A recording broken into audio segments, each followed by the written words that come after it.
Before you sell any products on Amazon, it is essential that you understand the two primary fees that you'll pay on every listing and all the small fees that Amazon can really add up if you're not sure what to look for. To have an Amazon seller account, you're going to be on either an individual or a professional plan. And the difference between them is that on the individual plan, you're going to pay $1 per item sold, where on the professional plan, it's just $40 a month. So the obvious break-even equation is that when you start selling 40 items a month or more, this is going to save you a lot of money. Also keep in mind that you cannot use any software with your Amazon business on the individual plan. And it's also typically easier to get ungated to sell big brands on the pro plan and get more of the buy box. Getting more sales tends to be a little bit easier with the pro plan as well.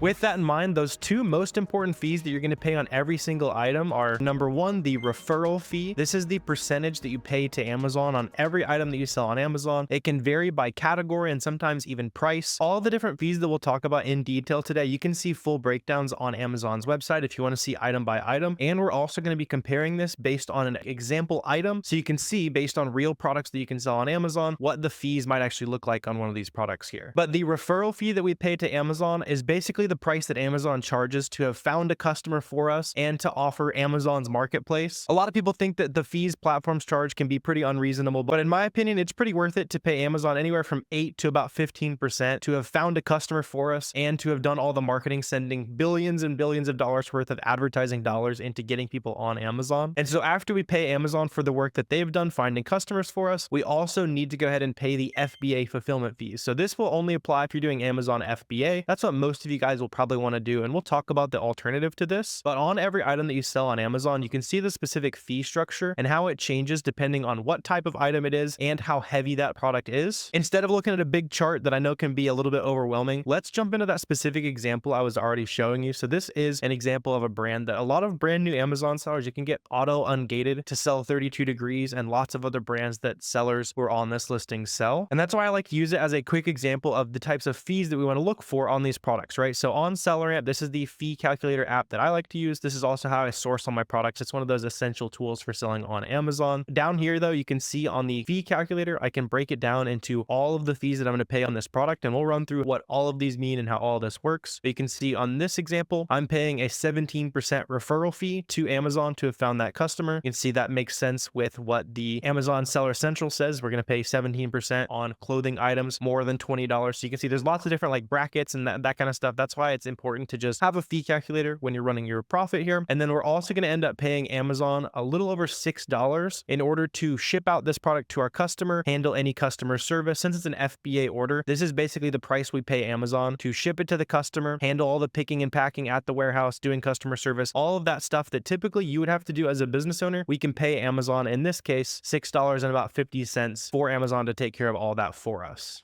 Those two fees are going to be where the vast majority of your Amazon fees dollars are spent. For my personal Amazon business, and what I usually suggest for new Amazon sellers is that you'll typically pay anywhere from 30 to 35% of your net revenue in all of the Amazon fees that we're going to break down today. And what that means is you typically want to keep your cost of goods around 50% or less in order for you to protect a gross profit margin anywhere from 15 to 20%. And with that in mind, let's talk about some of these other smaller fees that are also super important, right? So the next one is the storage fees that you pay Amazon. Hopefully you're not going to end up paying basically anything in storage fees. You're going to sell your products the second they hit the warehouse, all that good stuff. If products end up sitting at the warehouse for a while, you can see we're going to end up paying Amazon about 78 cents per cubic foot that sits at the Amazon warehouse. And as products get older and older at the warehouse, you can see after 22 weeks, that price per cubic foot starts to go up because we get extra charges for items that have been at Amazon for too long. However, this storage fee does go up drastically during the peak season of Q4 between October to December when there's tons of holiday shopping going on. Amazon wants to make sure all of their warehouse space is being very well used, so that storage fee does go up to a base rate of $2.40. And you can also see for oversized products, so these are products that are much larger than the average product, you can see that per cubic foot rate is lower. It's $1.40 compared to $2.40, and then for the typical base rate, it's 56 cents compared to 78 cents.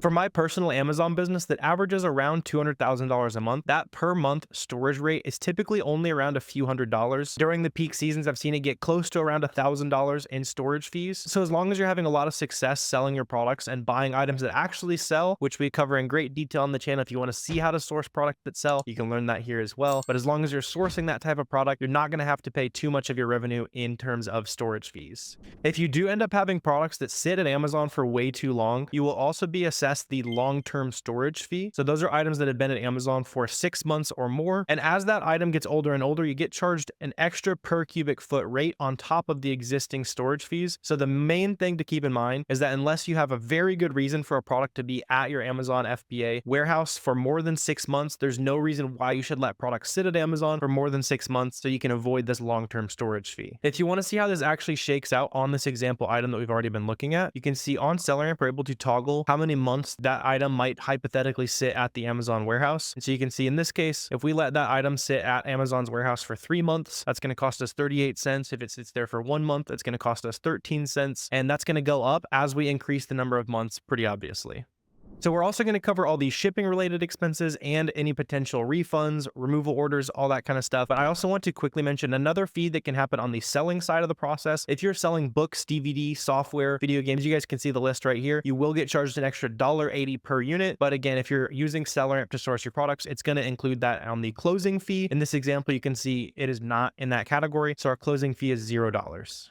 Another type of Amazon fee that can massively add up if you let it is on the shipping side of things. So I want to show you an example of a recent shipment that I created. This is the tool that I use to create shipments and track all my fees that I'm paying. It's called Boxum. And you can see in this example, I made a 100-pound shipment, so a 96-pound shipment, and it ended up costing about $30 in total fees. So that broke down to about $23 in shipping costs. And then for items that you send into Amazon, you might also have to pay placement fees. These are the fees that you pay Amazon in order to choose which warehouse you want to have your products arrive at. And if you want to make these placement fees as low as possible, you can opt your seller account into Amazon optimized shipments. If you want to make your shipments easier and have products ship off to generally closer warehouses and less destinations, you can opt into inventory placement. Both of those are on the back end of Amazon Seller Central. And so this shipment was actually an exceptionally cheap shipment. When it comes to typically calculating shipping costs, you can see my other options for this one was going to cost me $51, or this one down here, my total fees were going to be $76, create a 96-pound shipment. When you're sourcing these products, you can have SellerAmp auto include the shipping that you're going to end up paying to this product. Really important to obviously make sure that you're profitable after everything is all said and done. So in this example, this would cost me about 40 cents to ship to Amazon after you configure this in your SellerAmp settings. I typically pay about 60 cents per pound to ship into Amazon fulfillment centers. Sometimes it's less, sometimes it's more. We also talked about storage fees. If you're sourcing these products during the Q4 months, or you plan to sell it during the Q4 months, you can toggle peak storage fees on in SellerAmp. That way it's going to include those higher storage fees so that again, you actually know what you're going to make at the end of the day.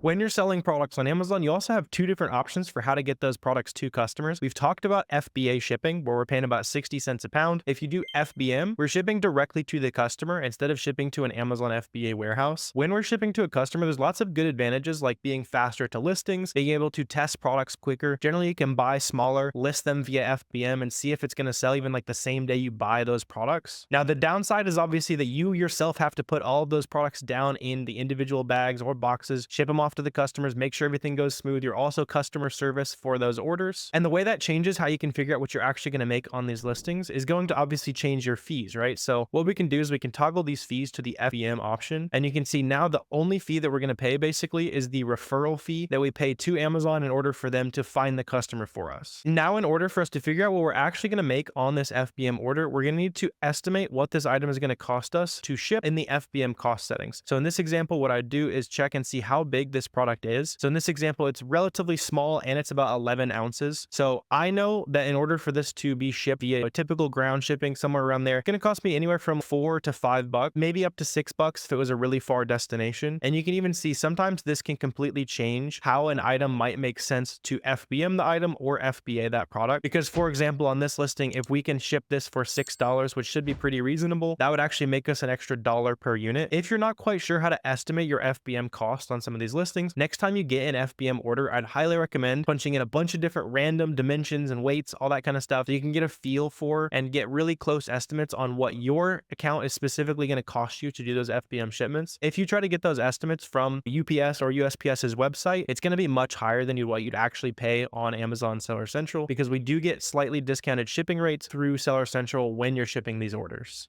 Let's also talk about some of those fees that you don't typically hear other people talking about, but these can really sneak up on you if you're not careful. The first one I want to cover is the low inventory level fee. This is something that I personally thought was going to be a huge detriment to Amazon sellers. Luckily, it didn't end up being very significant. For me and my Amazon business, I paid about $80 in low inventory fees during all of last year on multiple millions of dollars sold. But if you run your Amazon store differently, it can definitely add up, right? So the big thing to remember is if your inventory has less than 28 days worth of supply, according to Amazon's metrics of basically how many units are you selling per day and how many units do you have left in stock. If Amazon says that your historical days of supply, so how many days of supply Amazon thinks you have left, is between any of these metrics right here, so 0 to 14 days is going to cost you the most per unit on a future sale. And then if they think you have 21 to 28 days worth of historical supply, see, it's going to cost you anywhere from 32 to 47 cents per unit. Now, the big caveat to this, and the reason why it hasn't been nearly as detrimental, especially for sellers who sell lots of different products, is that it does not apply to products that have sold less than 20 units in the last 7 days. So especially for most resellers, only your very best products are going to meet that metric. But just do keep in mind, as you're sourcing things that sell really well and you're having a lot of success on it, at all costs, try to stay in stock at least a month at a time on that item, or you will be charged the low inventory level fee. Another fee to be aware of is the refund administration fee. This is the fee that Amazon charges you to authorize and process a refund, basically. That's going to cost you the lesser of $5 or 20% of the original referral fees on that product. So in this example, on the pants that we've been looking at, the original referral fee was around $4.50. Let's just call it $5 for easy math. So in this case, the lesser of $5 or 20% would mean that we'd pay about $1, a little less than $1 for Amazon to process the refund if someone were to refund this pair of pants right here. By the way, when those refunds come back into your Amazon seller account, typically they'll be re-added to your inventory to sell again, unless the warehouse deems that they're too damaged, in which case they'll send back to you. Honestly, a lot of those products, the warehouse either clicks the wrong button or just doesn't know what they're looking at, and I send in a lot of those products back to Amazon. If not, you can sell them on Mercari, eBay, third-party marketplace. Just try to get as much of that money back out of those items as you can. But let's say for some reason something goes wrong with your item and you want to beat a customer to the punch of ever even buying or returning that item. You can also have Amazon remove items that you've already sent to Amazon FBA back to you. So they're going to ship these products back to you. Typically, it takes around a week or so for the products to show up. Let's say you send in the wrong item, or you've made a mistake, or you have something at Amazon that's been there for almost 6 months and you don't expect it to sell. You can pay Amazon to remove that item back to your house or your warehouse, and it's going to cost you anywhere from $1.04 up to, you can see, $14 plus a per pound rate if you're asking Amazon to ship you something back that's super heavy and large. If you do have any of those products where you have to remove them for any order and you don't see yourself being able to sell it, you don't want to deal with it in your house, that kind of thing, you can also pay Amazon to dispose these items for you, and the fees are pretty much the same, but instead Amazon will just throw it away for you. The last two fees that are listed on the SellerAmp calculator are not necessarily fees directly associated with your Amazon account. These are things that you can custom configure however you see fit. So for me, as I'm sourcing products from a lot of big websites, a lot of big retailers, I want to make sure that I'm already including sales tax that I might have to pay in that equation. So in this example, if I set a miscellaneous fee at 5% and 5% is my state sales tax, that's going to automatically include that. You'll see if I punch in $10 as my cost, it's going to automatically include an extra 50 cents in miscellaneous cost. In this case, that would be the sales tax I'm going to pay to the state. And there's also a miscellaneous fee. This can be fixed. And again, you can change this in your settings however you see fit. I usually use like a dime, a quarter, somewhere around there. And that's to cover this particular item's share of any poly bag I might have to buy for it, any box I might have to buy, the tape I'm going to put on the box. All those little things can really add up. So I just like to include a little bit in every item so that I'm actually compensating for all the small supply costs.